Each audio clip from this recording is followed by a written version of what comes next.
Did you know that one of the top fears that most people have is speaking in public? But what if I told you it's not as scary as you think, and you might be doing yourself a disservice by not speaking up and using your voice?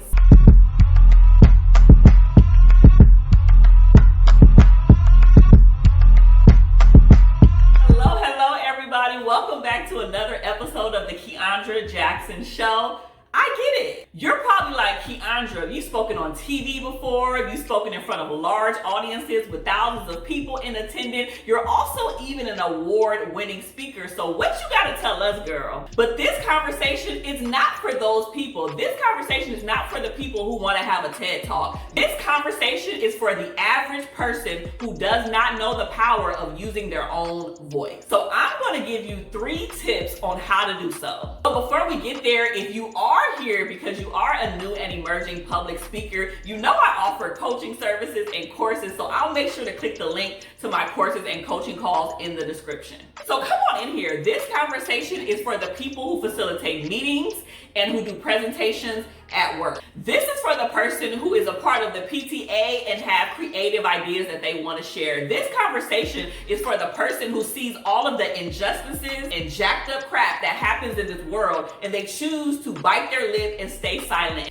and not say anything, even though they have this burning desire on the inside of them to speak up. So this is why in this segment called The Gather of the Week, the person that I'm gonna gather is you, boo, because you have allowed the opinions of others to silence your voice. And I want to remind you that what you have to say is valuable, it's needed, it's wanted, it's useful. People want to hear what you have to say, and the solutions that you have on the inside of you will actually be able to change the world. Your creativity is unmatched, and the skills that you have can get things done. But you have let fear, and some more fear, along with the opinions of other people, to get in the way of that. Let me give you 3 tips that's going to help you amplify your personal voice so you can use it for good and impact your community, your workplace, your church, your school, wherever you are. These tips will be able to help. The first thing that I want to share with you is that most of the times when you are speaking up in a particular setting, we think in our head that the other people in the room think we're inadequate, that we don't know what we're talking about, they know that we're nervous, and all of those things. When that isn't the truth at all. Most of the times, those people don't even know that you're nervous. They don't even know that you're scared unless you show them. So even though you feel it on the inside, you have to be able to control what that looks like on the outside. So for me, I get nervous every single time that I speak. I've spoken on TV, spoken in front of audiences with thousands of people in the room. I'm an award-winning speaker. Even when I go live and do videos like this, I get a little nervous. So I feel all of those butterflies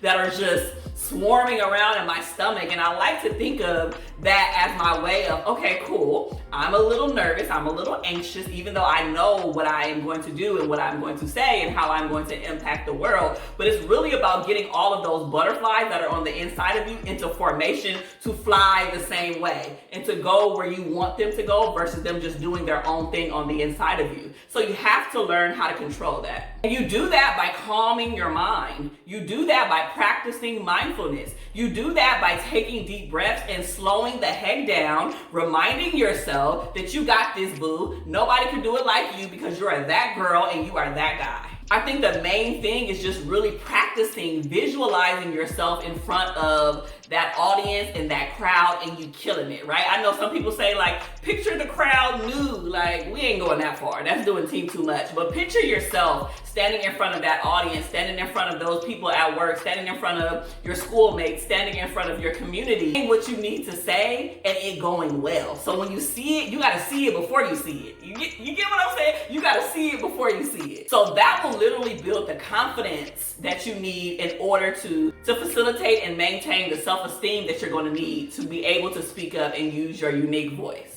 Next one, I kind of already mentioned it, but you need to gas yourself up, okay? Like, Uta la gasolina. Remember that song? I feel like I'm dating myself. I'm so old right now.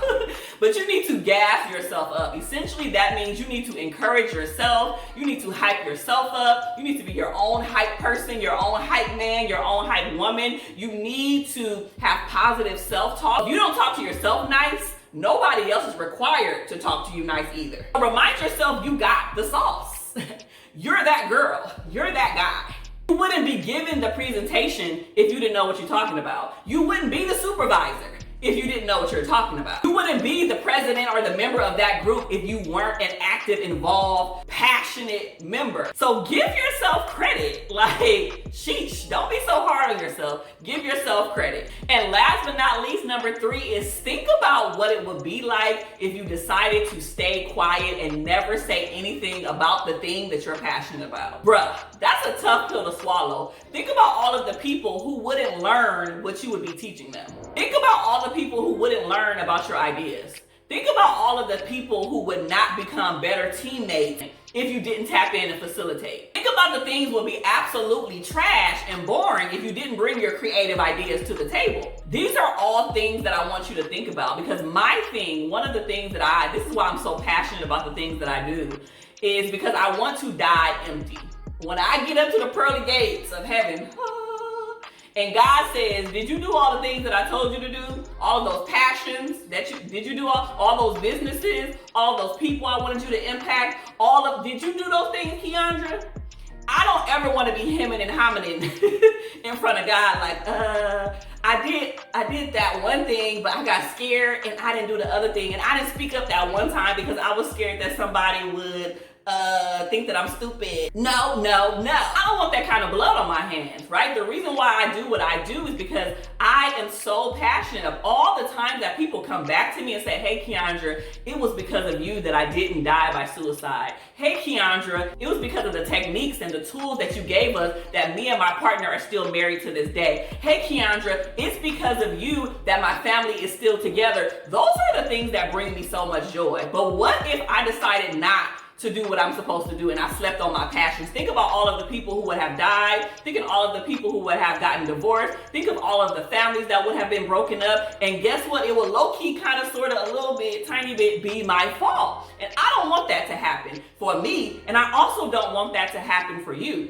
Your sphere of influence is, it could be tech, it could be beauty and hair, it could be clothes, it could be fashion, it could be mental health, it can be whatever you want it to be, business, accounting, speaking, whatever it is. I need for you to tap into your full God-given potential. And I've already had a whole conversation about purpose, which I'll link here, but this is a conversation where you have to use the voice that God has given you because it's unique to you. It's essentially as amazing as your unique thumbprint, right? The way that you think, the way that you speak, your ideas, how you show up in the world. Nobody else can duplicate that to the T, okay? So don't try to cower, don't try to retreat, don't try to go back, don't try to silence your voice. I am here to encourage you to say, speak up. Speak up when it's uncomfortable. Speak up for the underdog. Speak up even if your voice shakes and quivers. Speak up. And watch how the world changes because of you showing up in your best authentic self.